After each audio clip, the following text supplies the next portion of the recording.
lack of compassion or self-compassion that students have is, I think, actually the biggest thing that we need to practice. And I noticed that because it was something that I really struggled with. And if any of my teachers are listening to this at this point, they're probably laughing, because this is something that I really had to work through. Is not only do you have to love what you're doing, but you have to love yourself while doing it. You have to be kind to yourself.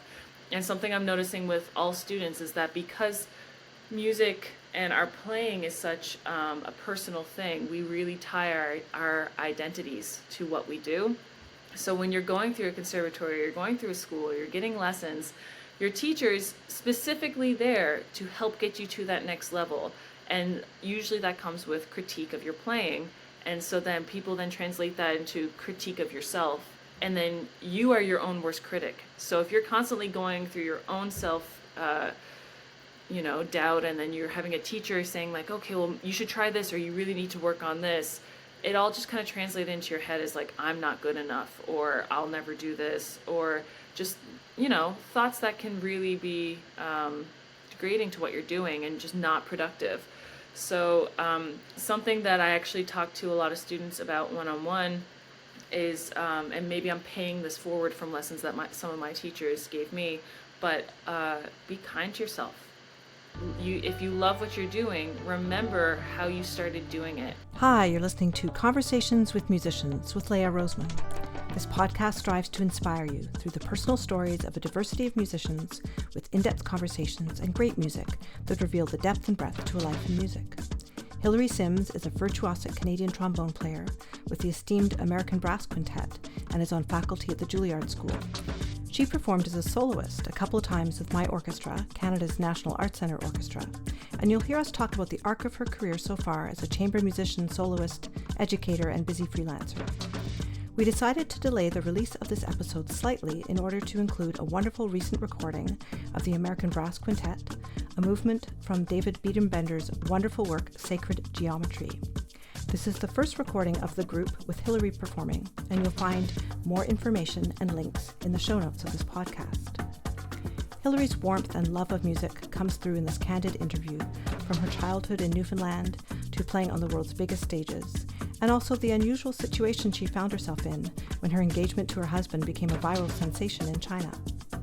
As the first woman to join the American Brass Quintet since 1960, Hilary spoke to me about gender disparity in the brass world and some of her strong female role models. Hilary shares wonderful insights for all of us, whether you pursue music as a career or follow a different path, of the need to have self-compassion and have an awareness of the big picture of your life. Like all my episodes, you can watch this on my YouTube channel or listen to the podcast, and I've also linked the transcript to my website, leahroseman.com. The podcast theme music was commissioned from composer Nick Cole, and you can use the timestamps to navigate the episode. This weekly podcast is in season 4, and after this episode, I'll be taking a short break from my computer and from social media publicity for a couple of weeks, with the new episodes coming at the end of August. For those of you who subscribe to my email newsletter, you already know about the upcoming episodes, because I offer exclusive sneak peeks of upcoming guests for the newsletter subscribers. Have a look at the description of this episode, where you'll find all the links, including my merch store for the very cool shirts, mugs, and more, the support link to buy this independent podcaster a coffee, and of course for Hilary Sims. Hey Hilary, thanks so much for joining me here today. Hi, it's great to be here. There's so much to talk about, and I was thinking it might be interesting to talk about when I first discovered you was actually you performed with our orchestra, and it was kind of the beginning of the pandemic in 2020. It was, yeah. I was going to say to an empty hall, like this, bizarre concerts we did. Yeah, the pandemic hall.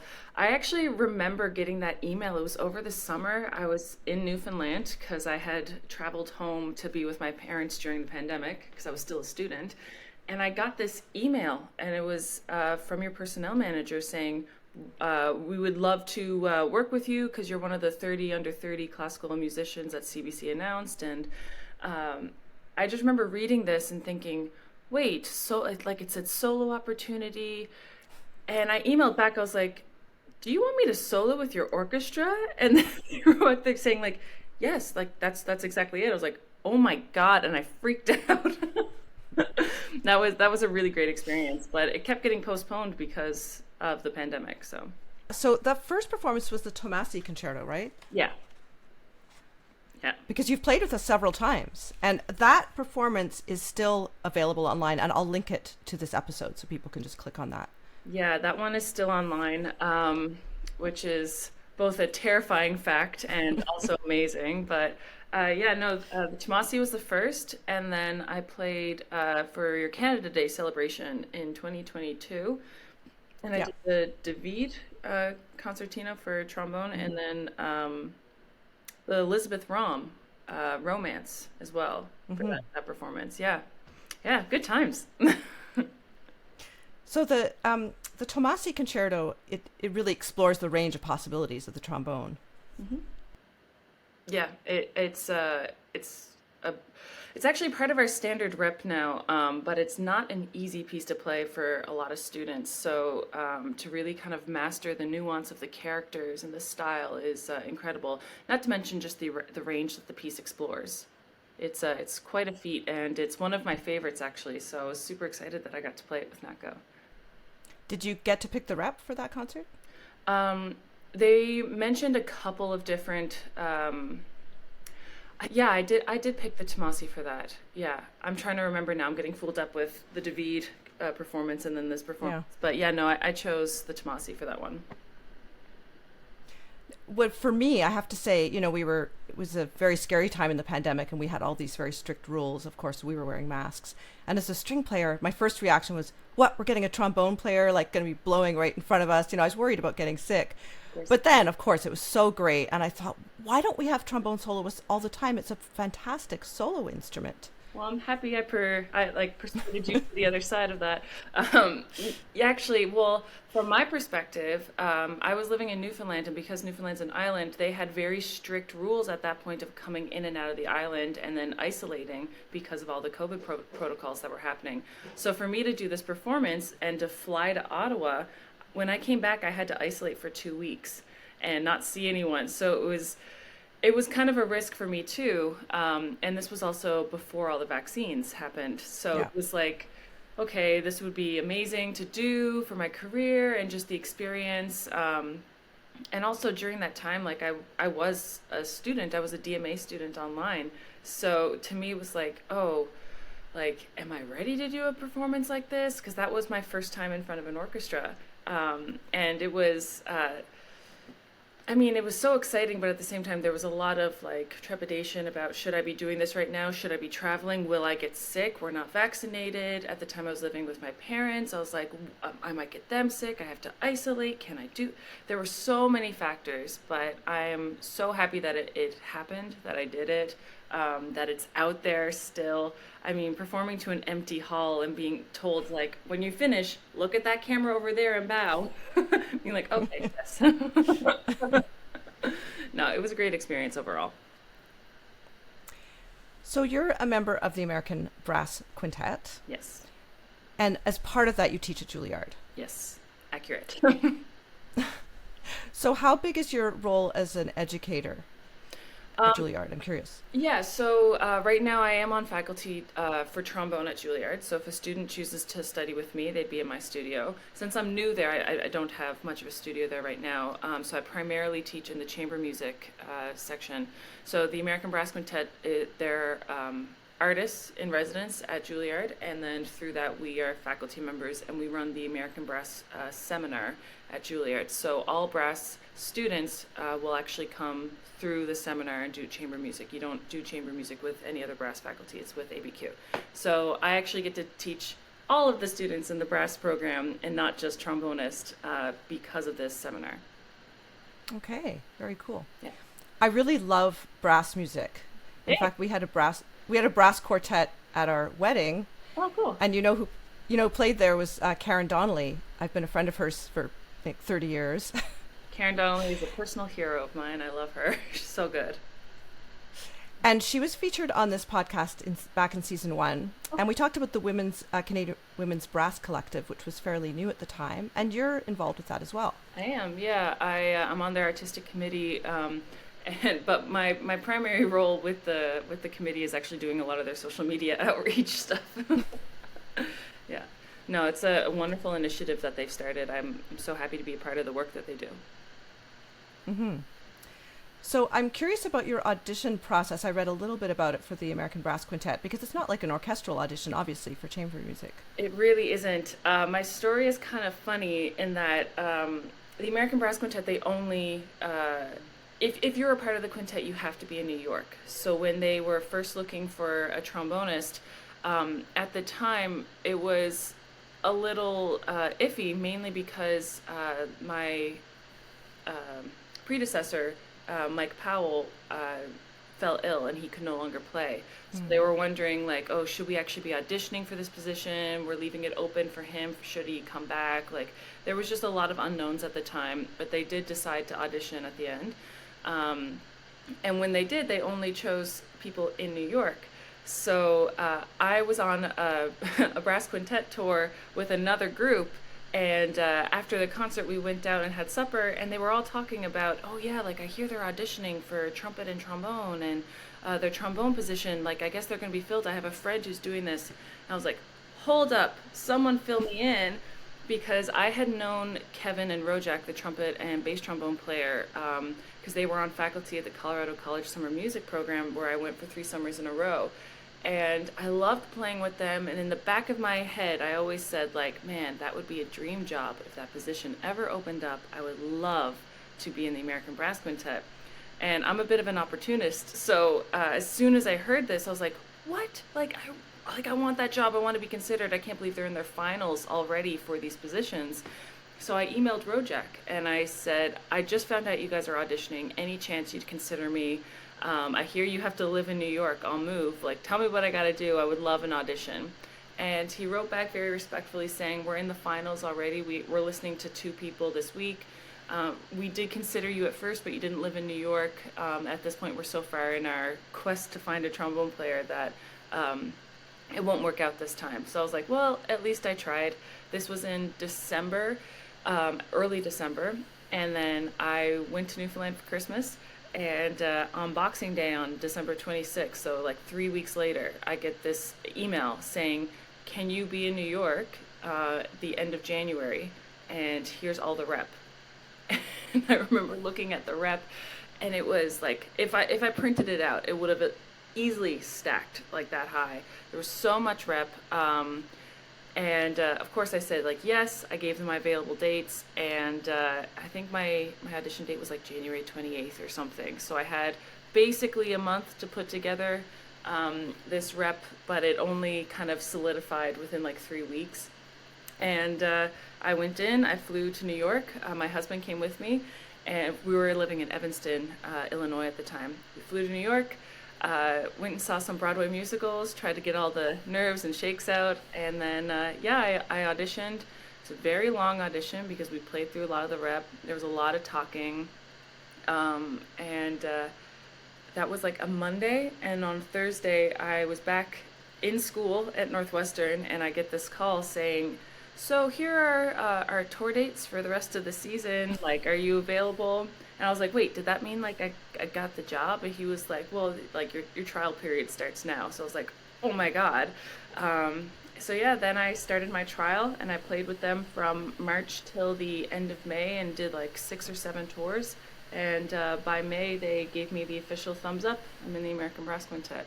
So if someone says no to you, it doesn't always mean you can. There's always some wiggle room in there for these opportunities. But I was really happy that I emailed and I reached out, because otherwise I wouldn't have gotten it.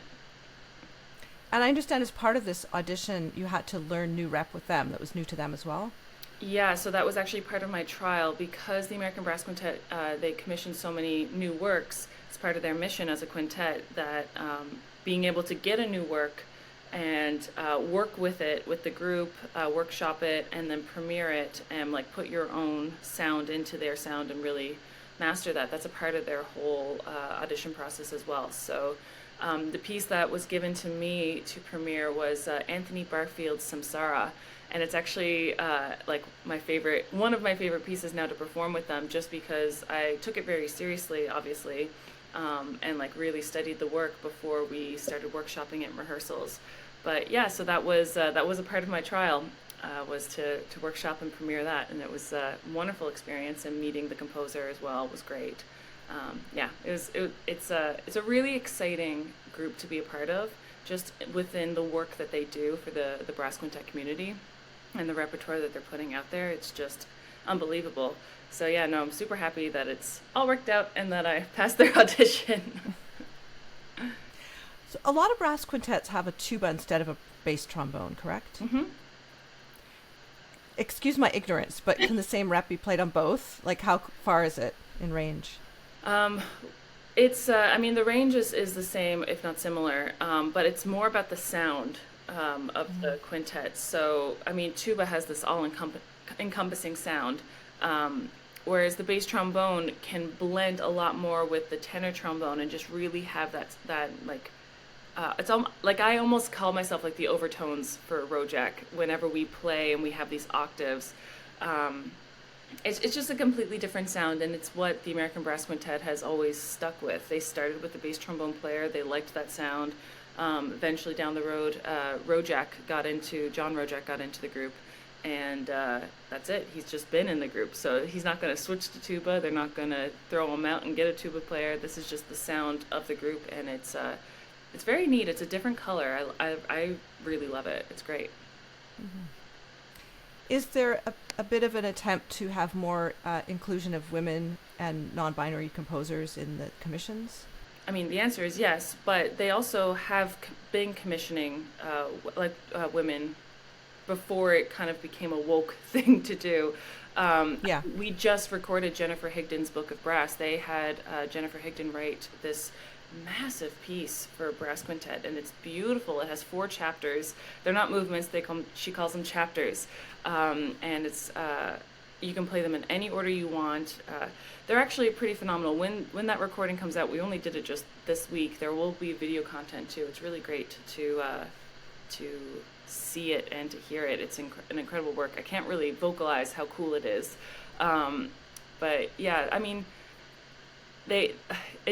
I'm not the person necessarily to definitely ask about this, but it's a part of the mission of ABQ is to get the composers that are here in this day, where they're trying to find the Mozart, the Brahms, the Beethoven of our time. And so they're just looking to get the best composers who's out there. And a lot of that, there are a lot of female composers and non-binary composers and people of color that are coming out right now that are the cool composers. So yeah, we are working with them, but there's a lot that goes into the commissioning process that I'm still learning. I was going to ask about extended techniques because you're working with, new music. Yeah. What kind of? Well, are there techniques that you have suggested or things they ask for that don't work, or your favorite extended techniques? Yeah, I mean, I don't think I have favorite extended techniques because it always takes me out of the realm of like comfort. But I will say the Sacred Geometry by David Biedenbender is a piece that the group premiered in the last couple of years, and we've been touring it this year and just recorded it. And in that, we have to use these microtones moving up, these quarter tones, and I call them micro because every time when I'm looking at my slide, I'm like, okay, here's 6th position, but I have to be higher than 6, so it's not really between. And I think the indication in the music says like falling down an up escalator in the trombone, so I have to do this da da da da da. And that was actually really tricky for me to learn, mainly because as like a trombonist, we're always told like, have good slide technique. You know exactly where each position is, muscle memory, micro intonation, all these things. And then to deliberately go in between every single position, it's like, oh my God, this is hurting my brain to do this. So it's a very cool effect in the music. And it took me a minute to kind of get my brain to work in that way, but the effect is awesome. And outside of that, I mean, extended technique for trombone doesn't really, like, I don't even know what's extended anymore because it's all just, you have to do it. Like flutter tongue and growling and trills and all, like, I mean, I wouldn't even call that extended anymore, but it's all written in the music. It's fair game for composers, so you just have to be able to do it. Mm-hmm. And is there singing like multiphonics? There hasn't been in the rep that I'm doing right now, but multiphonics definitely exists in a lot of rep. Yeah. You are about to hear the second movement, entitled Gaudi, from Sacred Geometry by David Biedenbender, performed by the American Brass Quintet, with trumpets Kevin Cobb and Brandon Rydnor, Eric Reed on French horn, Hilary Sims trombone, and John Rojak on bass trombone. You'll find the link to this video on the American Brass Quintet YouTube channel in the description of this podcast, along with their website.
Well, in terms of stuff that you have put on your YouTube, like you did a recital about 10 months ago with some beautiful Charles Ives pieces of like songs my mother taught me. Yeah, that recital. I uploaded it about 10 months ago, but that was my first year recital at the Glenn School. So I actually did Oh, that. really? Yeah, I did that in 2018, and I didn't. It's funny. I actually didn't love the recordings. I can pick them apart. I can tell you exactly what I was thinking in every single moment. But I kind of hit this moment of clarity. I was getting a lot of attention with my new job, and winning this audition with the American Brass Quintet and being part of Julliard. And a lot of it, all these interviewers were saying, we need content. Do you have anything? And I was looking at a lot of the videos. I was like, you know what? You just have to post things, or you just have to get it out there, warts and all. It's a live performance. Accept yourself. This is where you were at this time. And I can kind of hear it without thinking too harshly and being self-critical. So I posted the Charles Ives set that I did, which was actually the most fun I had on that recital. I loved those pieces, and specifically the songs my mother taught me. It's for a soprano, or a mezzo soprano. It's for a female voice, and to get that on the trombone, I was actually going to attempt it on alto trombone, but I thought, no, that's not the right color. You still need the depth and the warmth of the sound. And so I decided to put a cup mute in for that piece. Oh, okay. Just to kind of get that like soft, nostalgic kind of color. And then I put it up instead of like playing it like a little lower, I kept it in the octave that it's written for the mezzo or the soprano, which put me in a vulnerable position chop-wise in a recital. And I thought that vulnerability in a live performance with the cup mute, which gives it more resistance, makes it a little harder to play, was something that I really wanted to achieve in terms of just the color of the piece and what I thought the sentiment was. So I can look at it now more as like less about, oh, technique, why'd you do that kind of thing, and more of like, okay, I think I achieved what I wanted to, so I'll just post it. You're about to hear Songs My Mother Taught Me by Charles Ives from a 2019 live performance. The link to the video on Hillary's YouTube channel is in the description of this podcast.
Now, you're also a singer. Not really. I call singing my party trick. Yeah. I took lessons in high school, and outside of that, I was in a a cappella group during my undergrad at McGill. But like, no, I'm not a singer. My husband's a singer. It's my party trick. But it must be an important part of your life. I get the feeling you love it. Oh yeah, I mean, it's I don't know, singing to me is something that's just like really freeing. It's because I don't take it professionally whatsoever. It's like I can use bad technique just to get a sound out, and I don't know. To me, it's my natural voice. My voice is something that I try to emulate on the trombone. So like I do a lot of singing in practice. If I'm teaching, you can ask any of my students, like we're singing in my office or wherever the lesson is. But even in master classes with ABQ, it's kind of, we all have our little trademarks of what we work with a chamber group on in a master class. And my thing is always to get the students to sing, regardless of an audience. And I'll sing with them. I was like, look, we're not singing to be professionals. We're singing to understand what's internally going on in our heads so that we can produce it on our instrument. So yeah, singing has just, it's become a part of my life in both a professional capacity, but then also just as like a freeing thing. Yeah, I don't know. I never really thought about it as like, what does it mean to be like a part of my life as like a vocalist, but I don't know. I love singing, but to like no actual professional capacity. Yeah, I know you've told the story many times, but my audience may not have heard your story of how you started the trombone, and I think it's pretty charming. It's fun, but the school that I went to, they start band program in grade 4, and I'm the youngest of 3 kids in my family. My sister's 5 years older than me, my brother's 2 years older than me. And when they both got to grade 4, I saw them pick up these instruments. And my sister played the clarinet, and I thought like, oh wow, that's so cool. She has an instrument, she gets to play it, she gets to practice it, she gets to bring it home. And I just like mind blown, because at that point we had a piano in our house, and I would just sit at the piano and like make up tunes. And so I thought like, wow, you get like a cool instrument. And then my brother started, and he got trombone when he started in band. And I remember thinking like, that's awesome, that's so cool, like look at the slide. And then when it got to my turn, you get to put down 3 instruments on a list that you get to try out. What are your preferences? And I remember going to the instrument demo and having older students in the school play their instruments for the new grade 4 class for beginning band. And I remember, I think I put down a trumpet as my number 1, because I loved listening to the Nat King Cole album that had Love in it, and I loved the trumpet solo in it. I was like, I'm going to be a trumpet player. That's it. Like, you can't argue with me. So trumpet was number 1. And then I put down clarinet as number 2 because my sister played it. And then they were like, you need a third preference. And I just kept thinking, well, I don't need a third preference. I'm going to play the trumpet. So that's it. I don't need another one. And then the tubist of the wind ensemble in high school got up and played the A&W Root Beer song. And I was like, that's pretty cool. I liked that one. So I put down tuba as my third option. The next week we go in, we tried all these instruments. My band teacher found out that I had a good buzz on a mouthpiece, which is kind of like indicative that they'd be good at playing a brass instrument. And so immediately the clarinet was thrown out as an option. She tried me on a trumpet mouthpiece. I could get a really good buzz on the trumpet mouthpiece. I was like, this is it, I'm gonna play trumpet. But then my band teacher's like, oh my God, I have a talented student. What can I put her on that I need in the band? And then slowly I tried a trombone mouthpiece, and then I tried a tuba mouthpiece, and I could make a really good buzz on a tuba mouthpiece. So while everyone else in my class had like flute and trumpet and trombone and clarinet, and I walked home with a tuba, and I could barely lift it. I mean, I was 9 years old. And I remember bringing home the little slip that said like, congratulations, Hillary, you get to play the tuba. And my mom read it, and I love my mom, and she remembers the story a little differently, but she basically saw that. She was like, you can't play the tuba. Like, we know you're really musical. You can't play the tuba. You can't play Oompa Loompas in the back of an orchestra or back of a band. So she ended up talking to my band teacher and was like, look, do you have anything? Like, we think she's musical. She wants to play the trumpet. And my band teacher, I don't know how that conversation went, but the result was to put me on euphonium. And I think the idea that my band teacher had at the time was, if I put her on euphonium, she'll learn all the valves. I can move her to tuba if I need to, but also it'll be the same range and same mouthpiece as a trombone, so I can move her there if I need to. My band teacher was very strategic in that way. And I can't say for certain if that's what her thinking was, but knowing her, I think it might have clued in at some point.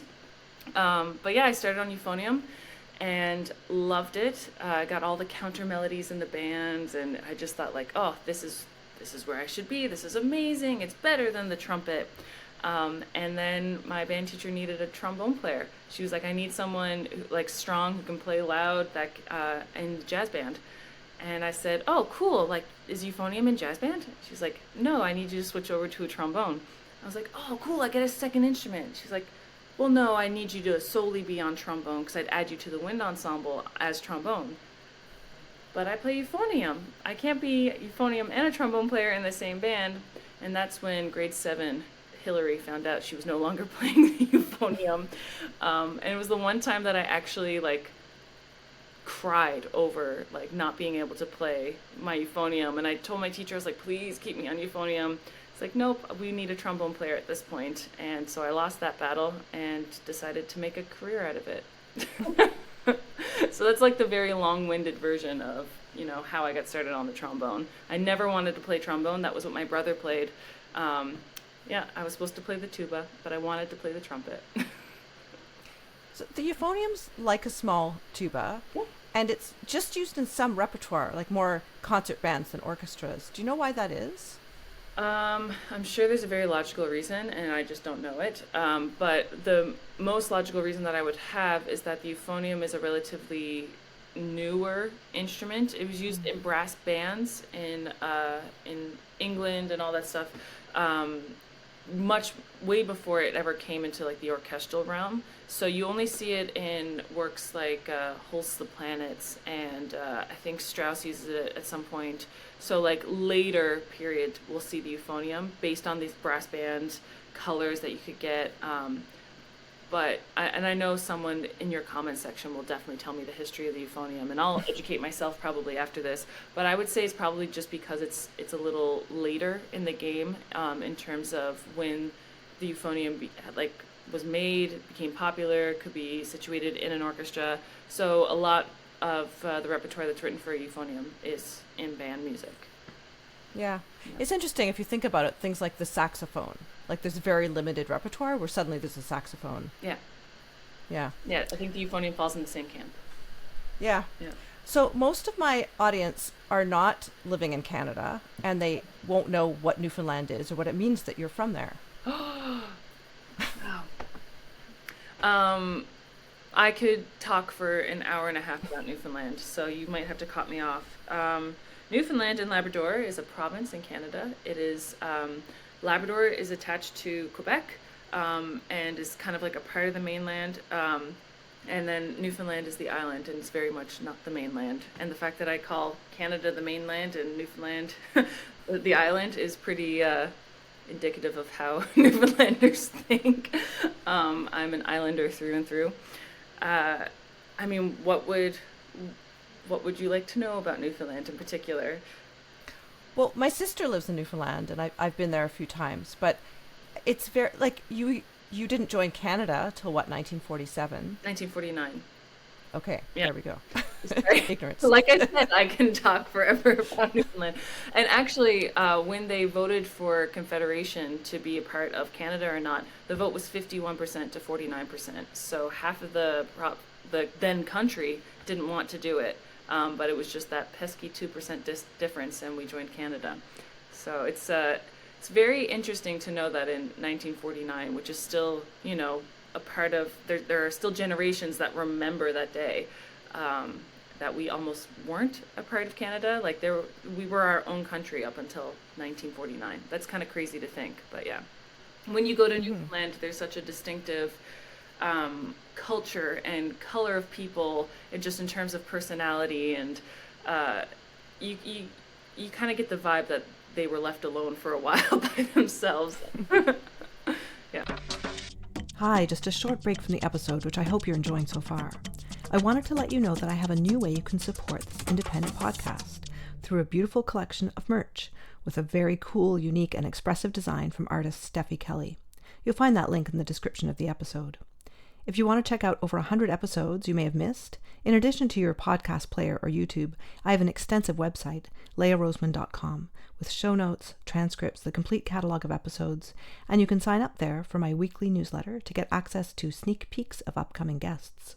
Please do share your favorite episodes with your friends, follow me on social media and share my posts, and if you can spare a few dollars to help support the series, that would be amazing.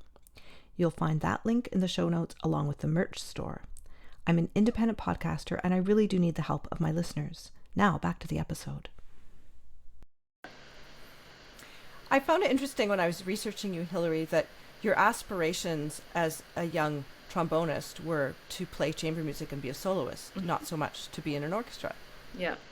I really don't know what came over me to always aspire to do that, but I liked playing an orchestra. I was in youth orchestra in Newfoundland. When I started my undergrad, I just knew I wanted to play trombone and get my undergrad. But the more I learned about orchestral life and sitting in an orchestra, to me, I never really listened to orchestral music until I went to school. And even then, I didn't want to sit down and just listen to a Mahler symphony. They're beautiful pieces of work, and I love playing them. But to sit down and actually just listen to it for fun, that wasn't my jam at all. And actually, it used to bother me being on road trips with all my friends, and they're like, let's listen to Heldenleben. I'm like, oh, do we have to? Really? So I guess I was a little different in that respect. But something that I loved, even in high school, I was in a brass quintet. I loved brass quintet. I loved playing chamber music. I loved the fact that there was no conductor. I loved the colors that you can get when you play a certain way with a certain player. To me, even with the American Brass Quintet, like I said, I feel like sometimes I'm just Rojak's overtones, being the tenor trombone to his bass trombone. And then when I have duets with Eric, our French hornist, how can I amplify the colors of the French horn and play with him? To me, it's a much more artistic and involved process than sitting in an orchestra, which, is to each their own kind of thing. I still love playing in orchestras, but I feel like I have more of a contributing voice in a chamber group than I do in an orchestra. So to me, it was just kind of I'll take whatever career I can get. I know it's hard to be a musician in general, so I'm just going to audition for orchestras, for chamber groups. I'll start my own, I'll do whatever.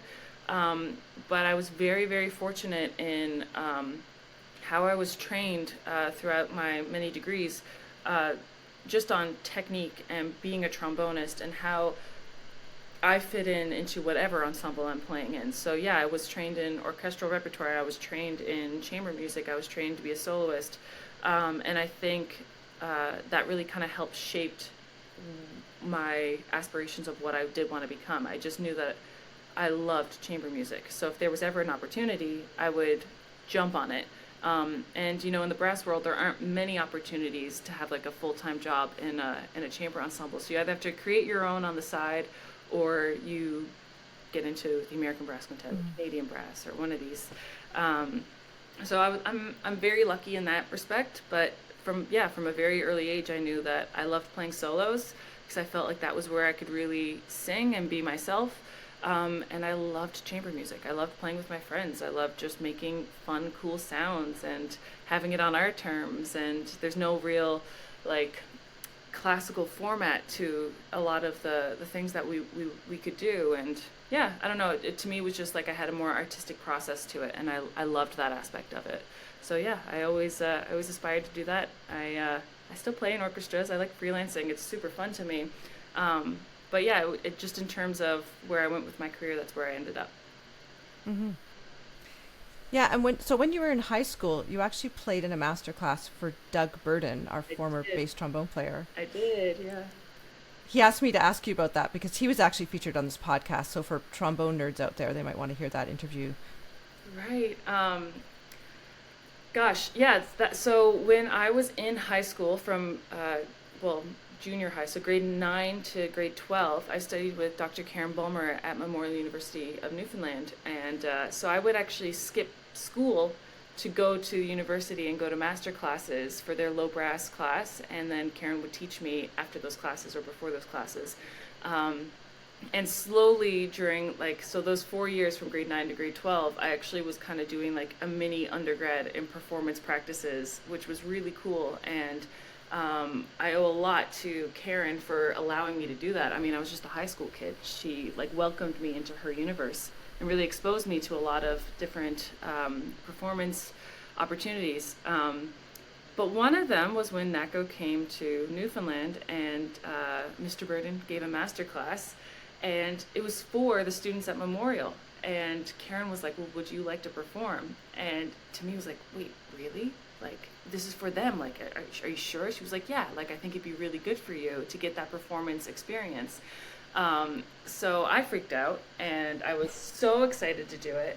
And I remember it was at MUN. It was in what was then known as the Petro-Canada Hall. I think it's called the Suncor Hall now.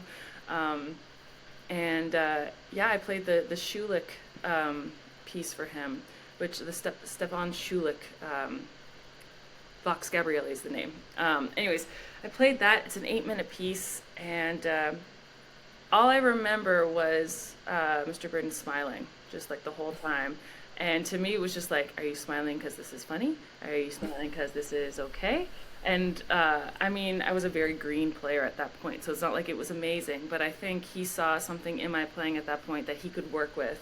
And I just remember it as like a super positive beginning to like my performance, and like, oh wow, like this is fun. I should definitely do an undergrad in this. And here I am like 15, 16 years old. So yeah, it was a great experience for me.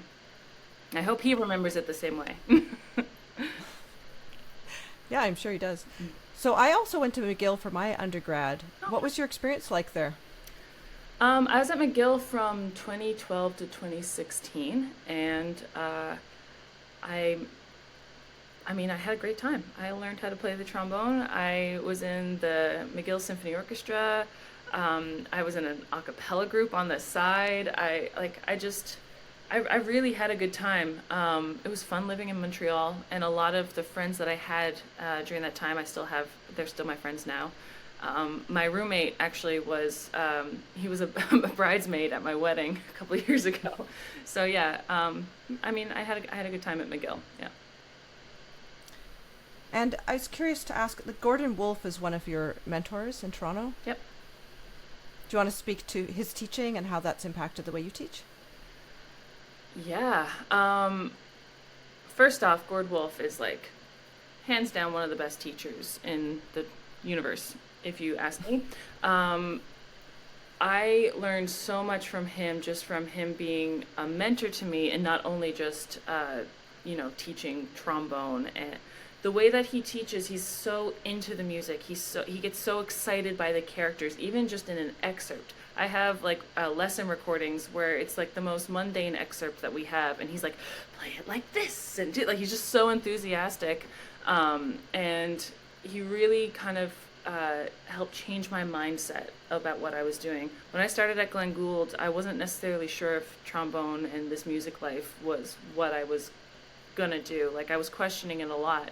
I had kind of fallen out of love with what I was doing, and his enthusiasm for technique, and his enthusiasm for the music that we play, and his commitment to his students, it just, for me, it was like, okay, here I have someone who's really rallying for me. Like, I'll try, I'll just keep going, I'll play by his rules and see what happens.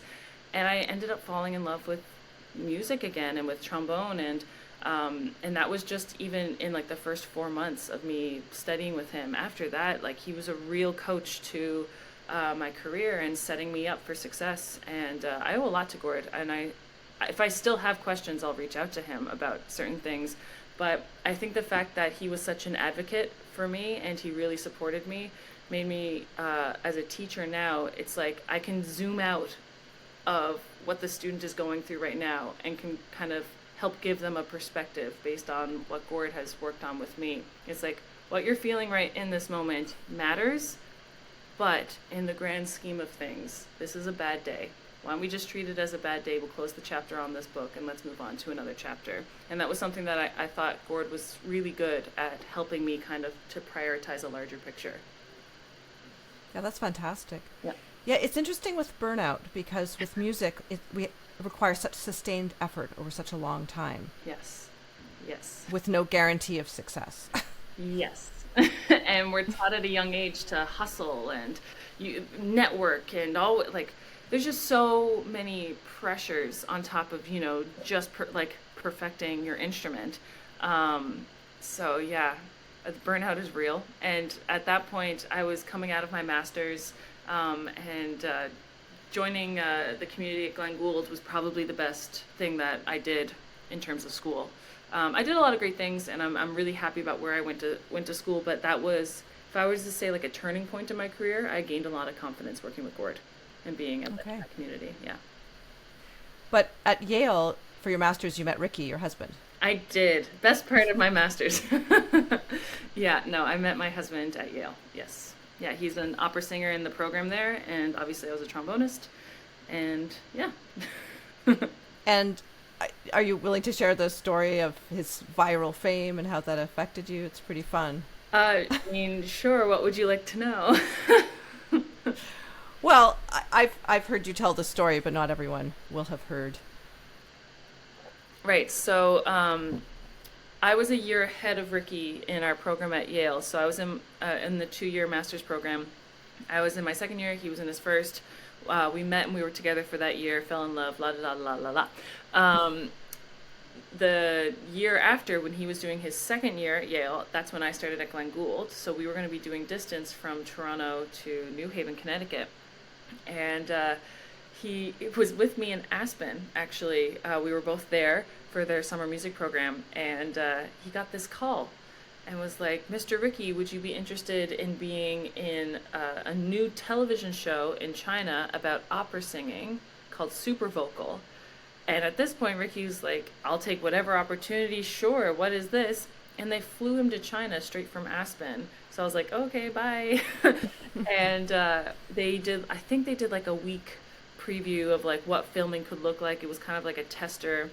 Anyways, after that, he got the official invite to be on the show, and filming was going to start in September. So he had to take a leave of absence from Yale. We were now doing distance from Toronto and China. And he was there for 4 or 5 months filming this TV show. And it ended up being this big success. There were a lot of viewerships. He himself became popular in this cast. He had his own following. Anyways, he came back from China. We got engaged. And this is where the story gets funny for me, because when we got engaged, like, I don't know, any person who has good news, you just kind of like share about it or you post about it on social media. So I posted a picture of us getting engaged. I was like, here's my ring, woohoo. I wrote a silly little limerick. I'm weird that way. And we put it on Facebook, but he was like, let's keep the privacy settings on it. So like, don't make it a public post, just for our friends. And I was like, okay, sounds good. But then my mom wanted to share it for like her friends. So she was like, I can't share it with your privacy settings. Can you make it public for a minute so I can share this? So I made it public. At this point, we're in the summer months. I'm at a summer music festival in Colorado. Ricky is in China, dealing with like the fame of the show. And I made this post public so that my mom could share it, and I forgot to put it back on private. And Ricky is asleep because of the time difference in China, and he woke up and found out that we had gone completely viral in China and that our engagement pictures were posted everywhere. They have something called the hot search, and I think like for all of China on social media and like the news, and we were like number 3 on that hot search. And there was this like video, like, you know, an E.T. Canada-esque kind of like, in news today, Ricky Nan and is now engaged or whatever, but it's all in Mandarin, and that went viral too, and it got 1.2 billion shares or views. And I'm here in Colorado, like, knowing that my face is plastered all over China right now, and it's just like a really surreal experience. And then Ricky was obviously going through a bunch of like PR stuff back in China. I was like, whoops, sorry, I'll put that back on private mode. But yeah, what ended up happening was I made it public. someone, I guess, was like searching his name, trying to dig up more things. And then lo and behold, here's our picture with my silly little limerick. And in this video that got like billions of views, they actually are showing my Facebook profile. And anyway, so that was a lot.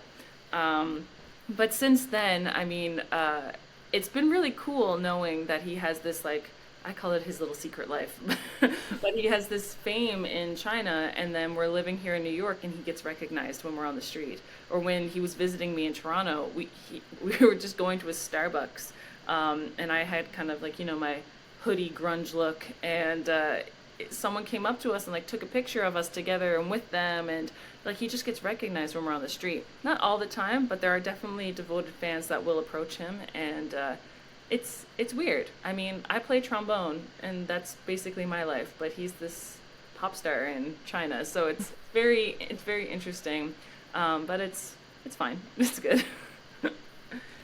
So, in being based in New York now, is he getting opportunities with musical theater or more the opera world? A little both. A little of both. He's right now he's an agent in LA that's working with him, and he's doing some fun things. He's actually filming a microfilm later this month in New York. So he's staying active, doing all the things that he's doing. He's an actor too, right? Yep. Yes. Actor, singer, performer, you name it, he'll do it. Yeah. If people follow you on social media, I mean, you post some really cute reels of like the two of you singing together, and actually you did a reel recently when you were doing auditions for Julliard. I thought it was so well done. Oh, thank you. Do you want to speak to that? I'm kind of relatively new coming in, I mean, still being a student myself technically, to being a faculty member and going through these auditions. And I guess because the memory is so fresh of me being a student and putting so much hope and weight into the audition process, that while we were doing auditions at Julliard, I just kind of had this moment of like, I can see the it's not even desperation, but I just see how much these students want this. And then I also know, you know, if we're auditioning 20 plus students, there's only, I think, like 2 or 3 spots that we can actually take because it's a conservatory school. And I just remembered my experience, and I just thought, you know, if I can give any clarity or any hope that like it doesn't matter if you don't get in to the school that you want to get into, your career can still work out. It's about what you put into it, not what the school puts into you, per se. So in this video, I just detailed how I'm faculty at Julliard, but I auditioned for my master's in Julliard, and I didn't even get in. I got waitlisted. So I'm sitting next to my 2 colleagues who were the exact people who waitlisted me, and now I'm on the panel with them as their colleague. So it kind of just illustrates that it really doesn't matter where you go. It's the work that you put into it. And I thought my story would perhaps help others, so that's why I posted about it. So I'm happy that it's, you know, affecting people positively. Yeah. You know, I always aspired to do pretty much what I do, except the podcast. I would have had no idea, but you know, play in a good orchestra, play some chamber music, do some teaching. That was always my goal. And when I went to McGill, I was 17, and I think like the first week someone asked me what I wanted to do, which no one had ever really asked me before. And I said, well, I'd really like to get an orchestra job. And I don't remember who it was, but they said, well, forget that. None of us are going to get an orchestra job. It's way too competitive. Yeah. They don't let anyone in orchestras. And then I didn't really bring it up with anyone. And in the string world, at least at that time, I'm quite a bit older than you, we didn't play excerpts. There was no mock auditions. We didn't talk about what came after school. It was just this big, scary future. Yeah. So when I was doing my master's, I thought, well, I better do some auditions, because it kind of occurred to me, well, someone needs to fill those jobs. Yeah. Yeah. They can't not let in anyone, right? Yeah. Of course it's competitive, but at a certain point, the next generation does fill whatever roles, right? Yeah, absolutely. I mean, I remember actually when I had first met Joe Alessi, my now colleague, but I had asked him, he was like, you should audition for Julliard for your master's, you should consider it, because I was having a lesson with him before all this audition process. And I remember saying, I was like, well, you just said there's only 1 spot opened. And he was like, but someone has to take it. And I was like, oh, well, yeah, you're not wrong. And for some reason, that memory always sticks out to me. Like, it has to be someone. Why can't it be you? So when I said earlier I'm an opportunist, that always rings in my head. It has to be someone. So go for it. It could be you. So that's why I always like, oh, I hear about something. Hey, can I do this? Yeah. That would be typing. I'm not a weirdo, I promise. So there's another recording of yours on your YouTube that's very beautiful, and it's from a beautiful project, the Song for Japan Trombone Project. Yeah. Yeah, that was actually my first time ever doing something and posting it online. That was my first pandemic project, actually. Yeah, for the NACO lunch break during your pandemic, you guys had a lunch series, and I think it was around the same time that I was asked to be a soloist that fall. They were like, would you also like to be a part of the lunch break series? And I said, sure. What would you like? And they were like, well, anything.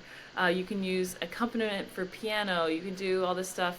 And I just remember thinking, man, I keep seeing people posting these like videos of them playing like chamber music, but it's them playing all parts and putting it together. And I remember thinking like, oh, that would be really fun to figure out how to do. So for that series, I figured out how to do it, and I was in my parents' basement just recording and hoping it was going to turn out well. And then I had my friend, Zach Haas, that I met at Yale, and from this experience, I asked him, I was like, tell me how to do this. Like, do you know how to, and we figured it out together. And the result was putting together Song for Japan for this lunch break, which ended up, I listen back to it and it's like, wow, I definitely remember doing that at that time period in my life, and like the sound and the color and just kind of what I did with it. But I'm happy about that project. That was good, but it started us, me and Zach specifically, to start doing more of these projects that we posted. We ended up doing this like Christmas series, and yeah. But that was the first video that I had done and just tried out. And then me and Zach kind of were like, okay, if we put this image here and we put that image there, it took a lot. But yeah, I'm happy about that one. That was fun. But the project Song for Japan, I researched it, but people won't know what that music is about. And yes, the tsunami that happened in 2011. Yes, so Stephen Verhelst is a very popular composer, writes a lot of music for trombone ensemble, and he decided to write this piece, Song for Japan, and just offer it up in whatever configurations. He wrote it as a solo, as a duet, trombone choir, trombone quartet, many different variations. And the project itself was that all these trombonists from all over the world came together and recorded it online. And so this was before anyone really did these like online collaborations, but they became super popular in the pandemic. So I thought, well, why don't I kind of like honor the trombone world a little bit and do this beautiful song by Stephen Verhelst in this collaboration online. Mm-hmm. Yeah, and I think a lot of that was fundraising. Yes. For the victims of the earthquake and tsunami. Yes. Well, it's a beautiful piece. Can we include that recording you made? You definitely can include it. I mean, it's out there for people to listen to. So, and I remember when NACO posted it, it got like a lot of viewers at that point too. So, it's out there. It can stay out there. Yeah. It's beautiful. I really enjoy it. Okay. Well, thank you. Yes. I look back on it now, and it's actually really funny. I learned from that experience. This is kind of a behind the scenes, like, oh my God, Hillary, I can't believe you did this. But my microphone was backwards when I recorded it.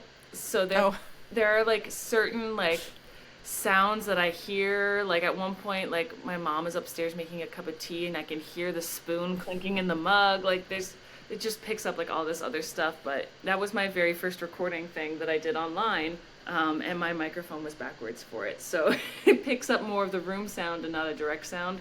So there's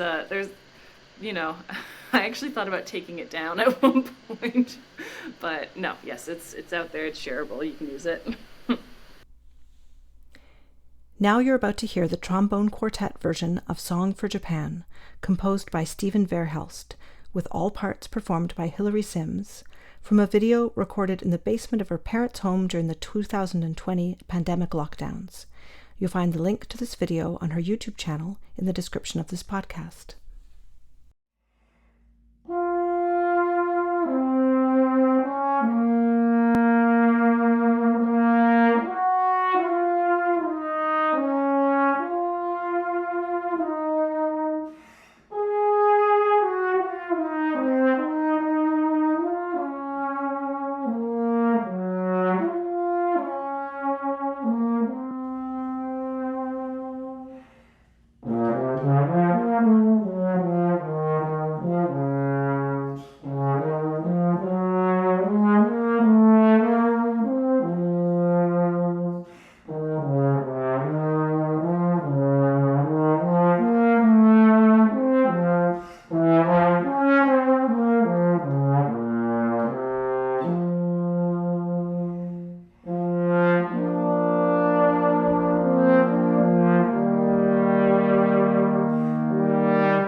Well, as a podcaster, I'm always telling my family, okay, no one can do laundry because even though it's in the basement, you'll hear the spinning, up here in the studio. And there were some early episodes I recorded where my husband was like teaching a student in the living room. We didn't realize how much the sound would bleed. So I was like, no one can be playing violin while I'm recording. Yeah. Anyway. If you want to listen to that recording and hear the spoon that my mom was using, it's at the very end. When this okay. dies out, you can hear this little ding-a-ding-a-ding. And what a Newfoundland thing, right? The tea. Yeah. It's a whole tea culture, right? Making a cup of tea up in the kitchen. So I was interested that you asked for a relatively early Sunday morning interview because a lot of musicians say to me, oh, I'm not functioning before noon. We have to do it later. And I prefer to do it in the morning. So I was happy. Yeah, no, I'm a morning person through and through. But how do you deal with, because I also have that problem with playing concerts at night and having this musician life can be hard. It can be. I prioritize sleep. I make sure that I get it. But at the same time, there's so much work that goes into being a musician, and I really function with routine. So like for me to have my alarm set at 6 o'clock or 6:30, sometimes I nuance it between the half hour, and just always get up at like the same or similar time. Have my cup of coffee, have my water, do my exercise, have all this stuff done, have my practice session at this time, or I have a rehearsal that I have to run to. So if I have to run to that, then where's my practice session going to be? I'm very meticulous with my schedule, mainly because opportunities just sometimes get emailed to you. And it's like, can you go do this? I mean, I am a part of the American Brass Quintet, and I do a lot of chamber music through Julliard, but I'm also a freelancer, so if I get an email saying, hey, can you be here for that? Can you travel for this? Can you do this solo opportunity? Can you do that? Sometimes I'm not preparing that rep all the time, so I have to have time allotted in my schedule. And I'm a morning person, so my brain actually works better, like for trombone wise and like getting that warm up in and getting that routine. It's in the morning for me. So, yep. Well, actually, it's funny when you said to do it at 9 o'clock. I was like, oh crap, 8:30 would have been better, but that's all good. Well, I knew I had a show last night, and I have to get my walk in. After I have my routine too. Well, actually, it's funny you say that. So when it came out that I was going to be a part of the American Brass Quintet, and like the New York Times wanted to do an article about it, and just like a couple of different news outlets, I was in China with Ricky. So all of the interviews that I did were over the phone, and usually around like 7 o'clock in the morning for me, and like late into the evening for them, just to try to manage that time difference. So I'm curious about your practice routine. How do you keep track of practicing all the techniques you need to have at your disposal? Well, I do the same routine over and over and over and over again. Like I said, I'm a routine maintenance kind of gal. But it was explained to me at one point that you have to view your technique and your what you have to do on the instrument as like this dam covering this big like tsunami coming in. So basically, the tsunami of water is just like where it highlights all of the weaknesses in your playing. So it's like if I have to prepare a brass quintet concert, like our concerts run almost 2 hours, and like that can be really taxing on the face. So I have to always make sure my endurance is up, which is why I'm so meticulous about my routine. So it's like, okay, endurance stuff, okay, plug that hole in the dam, make sure there's no water seeping through. Oh, we're playing Book of Brass, I really need to make sure my double tonguing and my single tonguing are very clear and articulate in the center of the tone. Okay, articulation. So I have my routine, and then I basically will run the gamut of what I have to do to keep this dam from falling apart. But if I have anything specific coming up where I need to really make sure that this is like on the game or on the money, then I'll focus on that little area more than others. Mm-hmm. Yeah. And what kind of specific things do you do for endurance? I'm curious about that. So we have these Bordoni vocalises. Oh yeah. Yeah. So I actually usually say like a Bordoni a day will keep your endurance up. So I have the book 1, book 2, book 3. When you get to the later books, they're usually like 2 or 3 pagers, like they're actually small solos. And for me, I'll play through at least I choose one a day, and I'll play through it, and then I'll take it down the octave, and then I'll put it in tenor clef, and then I'll just like keep doing it until eventually I feel a little bit of that fatigue, just here in the corners. And to me, it's like, okay, I'm not doing anything damaging. There's no pain. It's just I can feel a little of the fatigue. So I always make sure that I'm playing through one of those, and then on top of all the rest of the work that I do, just to make sure that, like, you know, we're training. These are muscles. You have to go to the gym. You have to stay in shape. You have to work these muscles. You have to, you know, feel sometimes a little bit of burn to build that muscle. And so I like to do these vocalises because they're on the face. You have to engage everything that you're working on to play them. And if you play it long enough, you're going to feel that, oh yeah, I'm working this out. So it just helps with the endurance. You know, we didn't really address the fact that you're a woman, but I think, you know, in the brass world, it's still, there's more men than women. This is what I've noticed. You are correct. Your observations are correct. The ratio is definitely off in the gender realm of brass playing. But yeah, no, I am a woman. I am female identifying, and I play the trombone. So at what point did you realize that you were in the minority? To tag Newfoundland back into this, when I was growing up, all the leadership roles in music, for my choir, for my band, my teachers, my private teachers, they were all women. My Vincenza Echigiri was my band director. Kelly Walsh was my choir director. Later Maria Conkey. My vocal teacher was a woman. Dr. Karen Bulmer was she plays tuba at Munch. She's the low brass prof. She was my teacher for 3-4 years. So everyone was a woman. I didn't realize that, you know, this was a thing.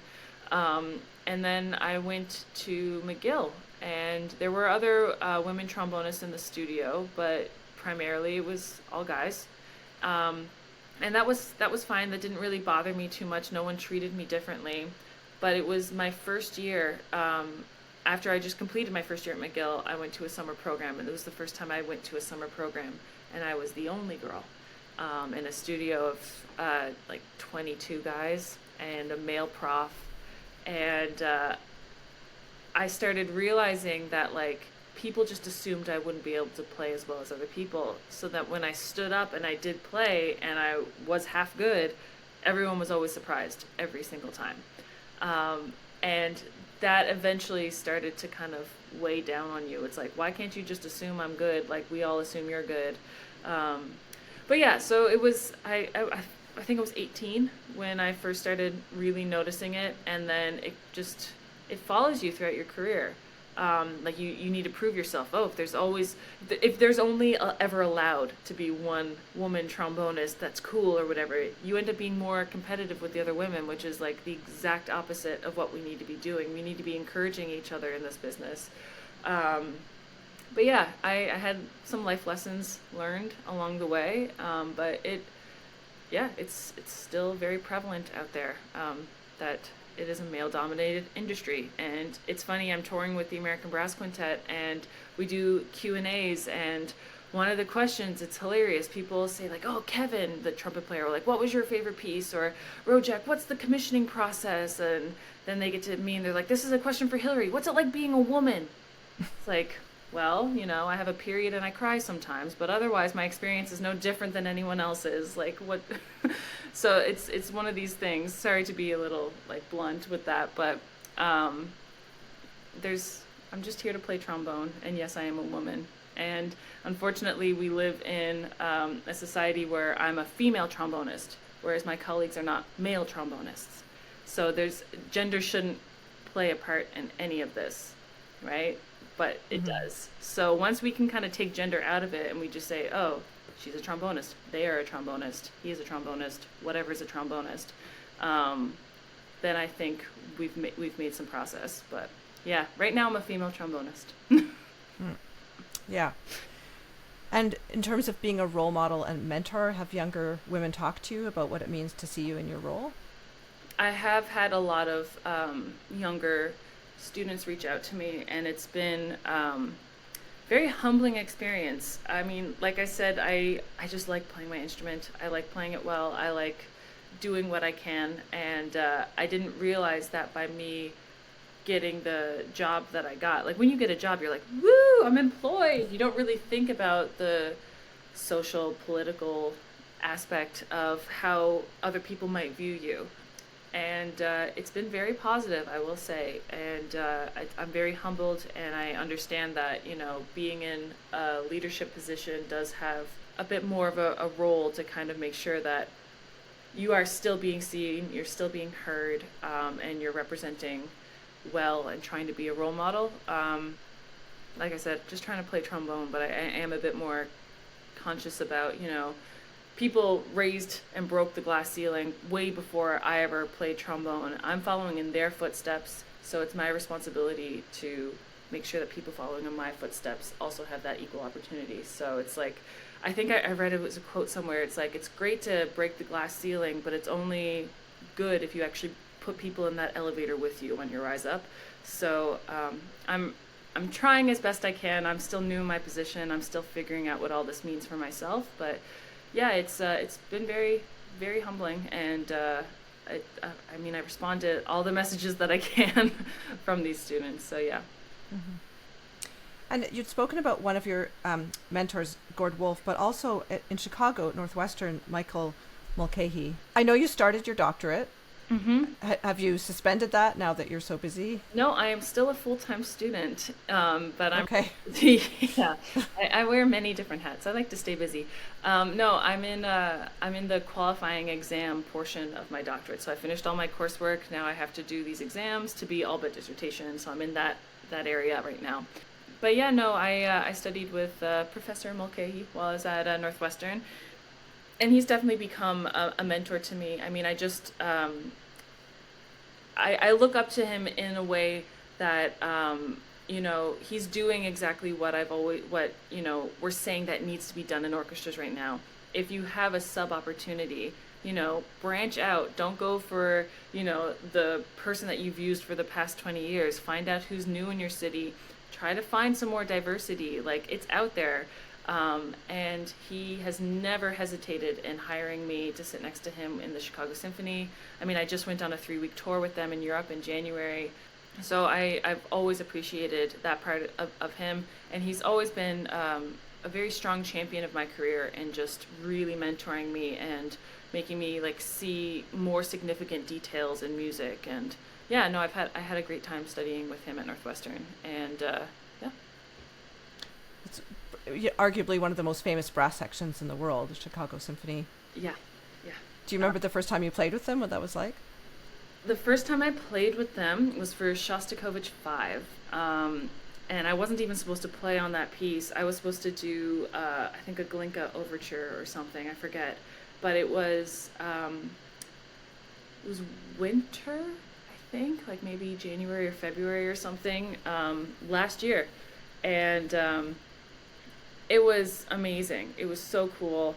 And the only reason why I got put on the Shostakovich was because my teacher, Professor Mulcahy, he I think he had an appointment or something, and he had to be late for the rehearsal just to start. He was missing the first 15, 20 minutes of the rehearsal.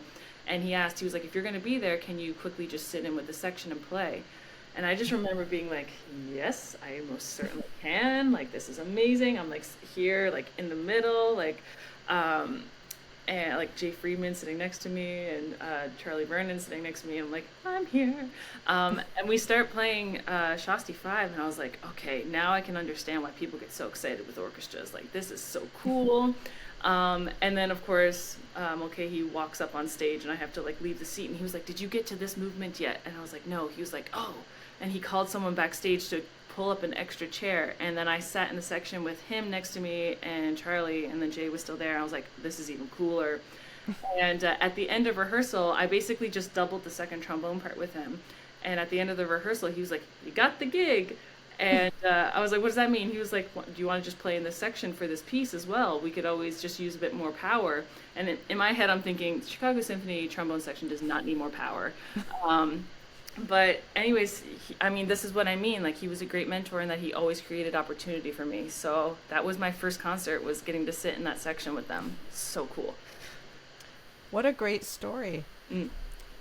Just a couple questions about creativity. So I know you're sing jazz and you do some improvisation. Do you also play jazz trombone a little bit? I have played in jazz bands, but I never want to improvise on my instrument more than just playing for myself. I feel like there are people who've really specialized in that and they're so good. Like, I'll just stick to my little corner of the trombone world. But no, I love playing jazz trombone. If I were to ever be in a jazz band, I'd want that third trombone spot because you never have to solo. But yeah, no, I love it all. Well, to close this out, Hilary, maybe if you could just reflect on teaching. You mentioned, master classes, how you get students to sing, but in your overall approach working with students. Like, what is my overall approach? Yeah, if you could talk to that. Is that too general? It's a little general. I mean... Okay. Well, we talked about routine and your approach to, but obviously every student is different, but you're teaching students at a very high level at Julliard. Yeah. So are there commonalities? Are there things you think they all need to really keep in mind that you focus on? Yes. Actually, thank you for specifying a bit more, because I could have gone off on articulation, slide technique, but something that I've seen in every student, it doesn't matter, what instrument you play, where you go to school, the lack of compassion or self-compassion that students have is, I think, actually the biggest thing that we need to practice. And I noticed that because it was something that I really struggled with. And if any of my teachers are listening to this at this point, they're probably laughing, because this is something that I really had to work through. Is not only do you have to love what you're doing, but you have to love yourself while doing it. You have to be kind to yourself. And something I'm noticing with all students is that because music and our playing is such a personal thing, we really tie our identities to what we do. So when you're going through a conservatory, you're going through a school, you're getting lessons, your teacher's specifically there to help get you to that next level. And usually that comes with critique of your playing. And so then people then translate that into critique of yourself. And then you are your own worst critic. So if you're constantly going through your own self doubt, and then you're having a teacher saying like, okay, well, you should try this, or you really need to work on this, it all just kind of translates into your head as like, I'm not good enough, or I'll never do this, or just, thoughts that can really be degrading to what you're doing and just not productive. So something that I actually talk to a lot of students about one-on-one is, and maybe I'm paying this forward from lessons that some of my teachers gave me, but be kind to yourself. If you love what you're doing, remember how you started doing it. We all picked up our instruments when we were 9, 10, 11, 12 years old. If you're a violinist, maybe you were 3. But at some point, you picked up your instrument and you kept doing it because you loved it. It was fun. You went to band practice with your friends. You went to youth orchestra with your friends. Remember that feeling. Remember that play aspect, and put that into your practice sessions. That's why a lot of the videos I post of my practice sessions are me singing and jamming along to a metronome, because I have to keep it fun for myself, or else what am I doing, right? A lot of the times I'll listen back to those videos and I'm like, oh yeah, you really weren't in time with that metronome, or you weren't doing this, and it's like, okay, there's my self-critical part, but was I having fun? Did I like my practice session? Sure. Are there aspects of that play coming through my music? Sure. And I think that's something that everyone, even if you're not a student, needs to remember, is that it still needs to maintain a certain level of humor, comedy, fun. We're classical musicians, but not everything is serious in life. And if we take things so seriously, we're never going to be happy with it. So I usually take that as kind of my overall philosophy of teaching, and then apply it, to like, okay, technique, to this, to that. It has to be fun. It has to be, or else you're going to fall out of love with it, or you're going to get that burnout. And that's not what we're here to do. We're here to just share what we have. So yeah. Beautifully expressed. Oh, thank you. So thanks so much for this today. Really great to talk to you. Yeah, thanks for asking me. This is fun. I hope you enjoyed this episode. Please do share this with your friends, and check out episodes you may have missed at leahroseman.com. If you could buy me a coffee to support this series, that would be wonderful. The link is in the description. Have a wonderful week.